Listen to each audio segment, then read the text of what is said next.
হবে যে হাসিনার একটা এই ক্রেডিটটা দিতে হবে, সে শূন্য থাকলেও $40 বিলিয়ন করে এবং সে চ্যালেঞ্জ নিয়ে কাজ করে কোত্থেকে টাকা আনে আমি জানি না।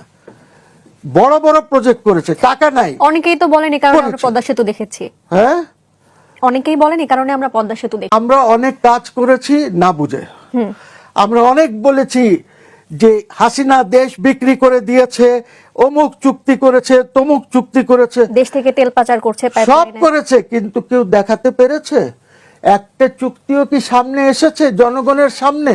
ইন্টারিম গভর্নমেন্ট এনেছে, জোর গলায় বলেছে, আসিফ নজরুল বলেছে, আপনার রিজওয়ানা অনেক কথা বলেছে, রিজওয়ানা এনভায়রনমেন্টের কথা বলেছে, নদী দখলের কথা বলেছে, কিন্তু মেঘনা গ্রুপ অফ ইন্ডাস্ট্রিজ যে নদীর ভিতরে ঢুকে গেছে সেই সাথে কিন্তু জনাব সেটা সে দেখে না, মন্ত্রী হয়ে দেখে না। একটু বলি, জনাব আসিফ নজরুল কিন্তু এও বলেছেন যে কয়েক লাখ ভারতীয় কর্মী বাংলাদেশে এসে কাজ করছেন, কিন্তু তিনি কিন্তু এর প্রমাণ দিতে পারেননি।